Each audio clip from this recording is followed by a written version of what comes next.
मेरा भाग्य बड़ा दुखद है, मेरे भाग्य में क्या लिख गया, जैसे लोग चल पूरा जीवन हो गया दुख भोगते हुए। ये गोस्वामी जी कह रहे, तुम मेरी बात पर विश्वास करो, इसी विश्वास से प्रेम प्रकट हो जाएगा। यदि तुमने नाम जप रूपी यज्ञ शुरू कर दी तो तुम्हारे जो भाग्य में लिखे हुए अंक है ना, दुख देने वाले, महान संकट, विपत्ति, पराजय, हम बहुत प्रयास करते हैं लेकिन सफल नहीं हो पाते। हम ऐसा, तुम्हारा प्रयास ही क्या है? असत प्रयास। कहीं गंदे जल से हाथ तुम पवित्र कर सकते हो क्या? असत प्रयास से असत कर्मों को काटकर उन्नति को प्राप्त हो सकते हो क्या? नहीं। तो सत प्रयास करो। क्या सत प्रयास?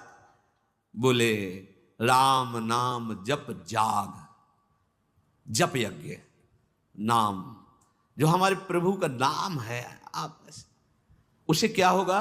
बोले तुम्हारे पहला काम करेगा, भाग्य पलटेगा तुम्हारे। जो तुम्हारा भाग्य बन चुका है ना, महान दुख भोगना, बार बार क्लेश, शांति, ये नाम जब तुम्हें प्रदान करेगा। किए होई विधि दाहिनो दे अभागे ही भाग।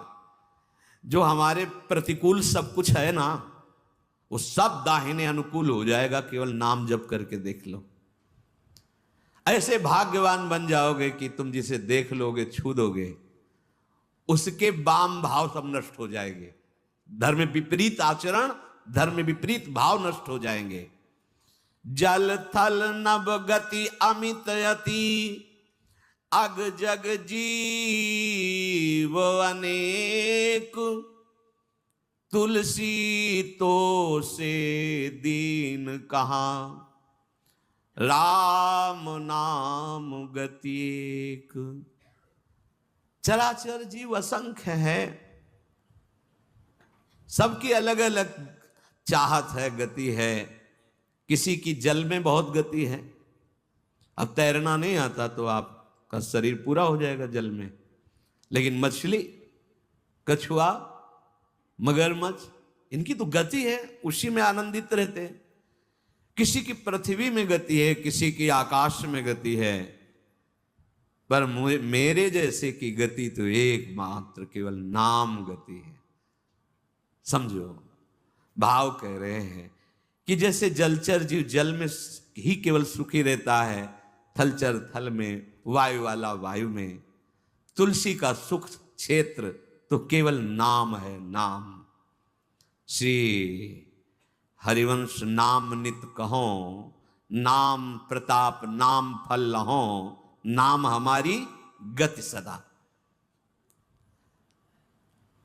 रसना सापिनी बदन बिल, जे न जपहि हरि नाम, तुलसी प्रेम न राम सो, ताहि विधाता बाम। ए सांप की जीभ की तरह लप लप लप लप जा, ये खा लूं, ये बोल लूं, ये प्रपंच कर लूं।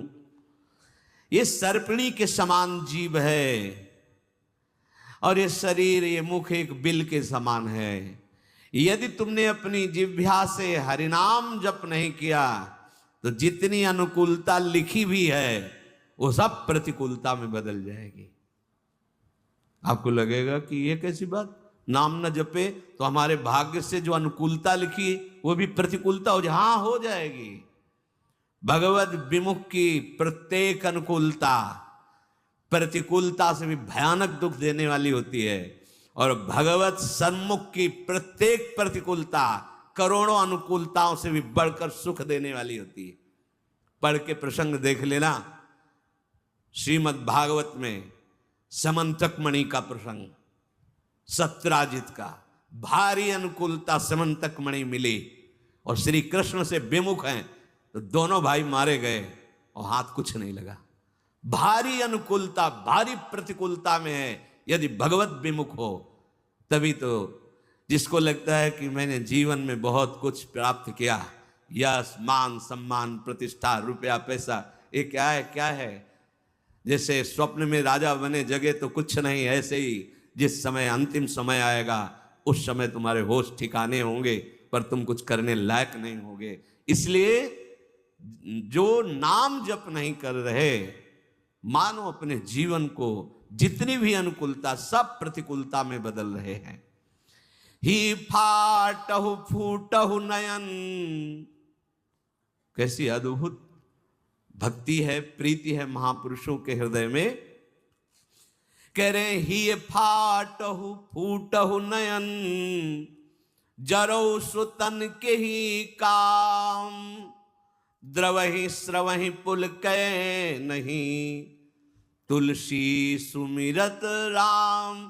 फट जाए ऐसा हृदय जो प्रभु के नाम का स्मरण करते हुए आनंद नहीं आ रहा, रोमांच नहीं हो रहा। प्रभु की नाम महिमा, प्रभु का रूप, प्रभु की लीला सुनकर तुम्हारा हृदय आनंदित नहीं, फट जाना चाहिए हृदय। किस काम का? फूटहु नयन, फूट जाए नेत्र ऐसे जिनसे भगवान नाम लेकर के आंसू ना निकले। हम प्रभु की चर्चा सुने, अपने प्राणाधार प्रभु की बात करें और हमारी आंखें सूखी हों, कपोल भीगे ना, क्या जीवन। ही फाटहु फूटहु नयन, रसना कटो जो अनरटो, निरख्य निफुटो नयन। हे भूलो मत, जीवन की सार्थकता राम ही सुमिरत रन भिरत देत परत गुरु पाए, तुलसी जिनय न पुलक तनु ते जग जीवित जाए। यदि एकांत में बैठकर अपने प्रियालाल का स्मरण करते हुए पुलकावली नहीं आती, जैसे काम ही नारी प्यार जिम लोभी जिम प्रिय दाम। कामी पुरुष एकांत में बैठकर जब उसका चिंतन होता है तो सामने कामिनी का रूप होता है और अपने उसी चिंतन में पुलकित हो रहा है। ऐसा ही प्रेम हमें प्रभु से हो जाए। जैसे एक लोभी पुरुष, धनी जो कंजूस स्वभाव का है, अपने धन का चिंतन करके बड़ा सुख अनुभव करता है। इतना बैंक बैलेंस, इतना और जोड़ लेंगे, इतना, कम से कम इतना हमें नाम में प्रेम हो जाए।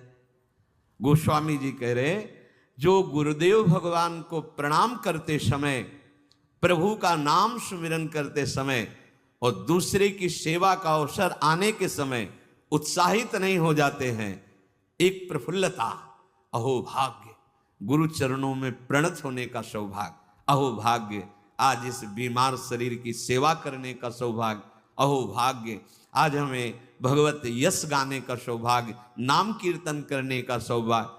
बोले जिनके ऐसे समय में पुलकावली नहीं आती, आनंद नहीं आता, तो धिक्कार है उनके जीवन को, वे जीवित मृत के समान है।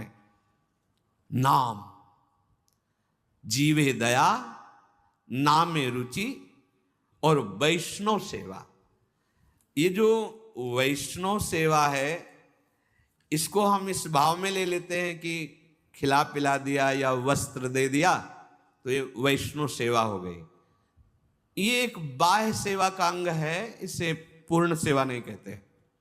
जैसे वैष्णव सेवा तो एक दो ऐसे भगत की, फिर हम एक दिन रोज एक संत का बना के दे, ये बाह्य सेवा है। अच्छा है, करो, भगवान तुम्हें दिए हैं तो ऐसा, बका पूर्ण सेवा इसे नहीं कहते। पूर्ण सेवा, ध्यान से सुनिए, पूर्ण सेवा होती है जब हम किसी भी संत महापुरुष की आज्ञा के अनुसार अपने जीवन को चलाते हैं। अगर हमारा संग अच्छा, वो संग केवल मनुष्य शरीर का ही नहीं, वो वस्तु का हो सकता है, वो स्थान का हो सकता है, खान पान का हो सकता है, साहित्य का हो सकता है, दृश्य का हो सकता है, इंद्रियों का हो सकता है, अच्छा या बुरा संग। वैष्णव सेवा का तात्पर्य है किसी एक महापुरुष के वचनों को अपने जीवन का आदर्श मानकर इन सब संगों का त्याग कर दे, उसे सत्संग कहते हैं। क्या संग? वस्तु, खान पान, स्थान, साहित्य, दृश्य, इंद्रिय चेष्टा, जो हमें प्रभु से विमुख कर दे, वो वस्तु, वो खान पान, वो दृश्य, वो साहित्य, वो संग, वो स्थान, वो बुरा है, वो असत्संग है, वो कोई भी, वो किसी भी वेश में हो। बहुत ध्यान से देखना, वैष्णव सेवा का तात्पर्य है किसी भी महापुरुष के, उसके वचनों के अनुसार, क्योंकि हम सबके वचन तो एक साथ पालन नहीं कर सकते, तो किसी एक महापुरुष को अपना आदर्श प्रत्येक उपासक मानता है। एक जीवन में आदर्श महापुरुष होते हैं। जैसे सन्यास मार्ग में चले तो पूज्यपाद सिउड़िया बाबा जी, सबकी सुनना है, पर साथ में जैसे औषधि रखी जाती है, ऐसे पूज्यपाद उड़िया बाबा के उपदेश नामक ग्रंथ जीवन में साथ रहा है। ब्रह्मचर्य से लेकर सन्यास मार्ग तक जीवन, कहीं भी तो वो तत्काल सिद्धांत उसको सामने नहीं, गलत, बाबा ने सब बाबा के वचनों। और जब भक्ति मार्ग में कदम उठा तो पूज्य भाई से ही श्री हनुमान प्रसाद पोद्दार जी महाराज, आदर्श, एक भी शब्द का आज तक कोई संशय नहीं। भाई जी के वचन पूज्यपाद उड़िया बाबा। और जब नित्य विहार रस तो पूज्य सदगुरुदेव भगवान।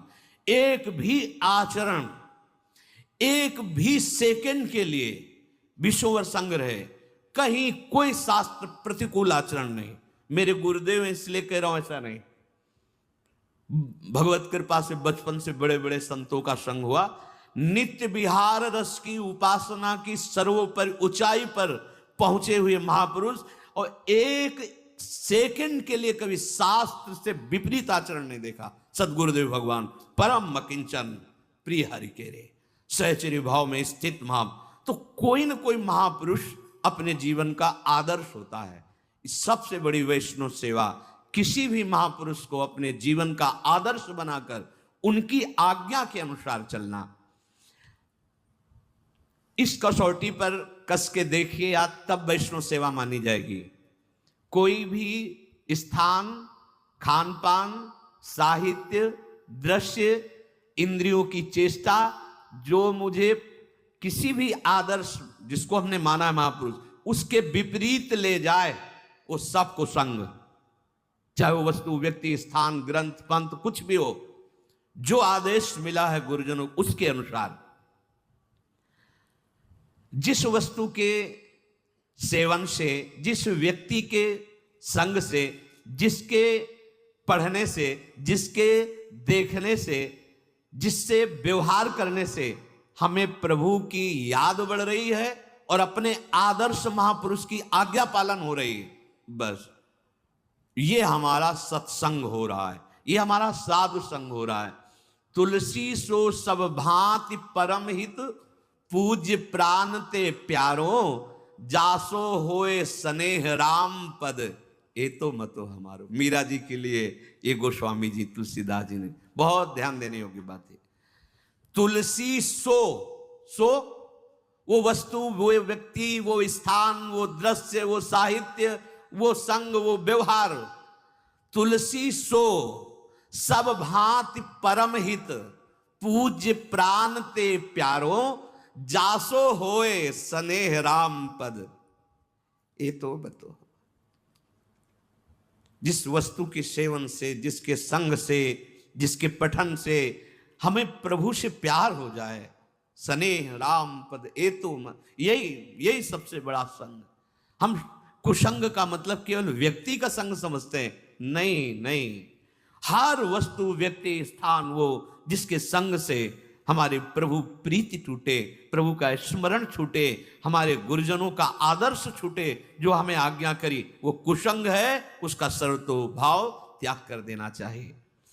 यदि बड़े से बड़ा अपमान, बहुत ध्यान देना, बहुत अमृतमयी बात है, बड़े से बड़ा अपमान, बड़े से बड़ा दुख तुम्हें भगवान की याद में डुबो दिया, तो धन्य है वो अपमान और धन्य है वो दुख, और धिक्कार है उस सम्मान और सुख को जिसने भगवान की विस्मृति करा दी। बात पकड़ो। तुलसी सो सब भांति परम हित, पूज्य प्राण ते प्यारो।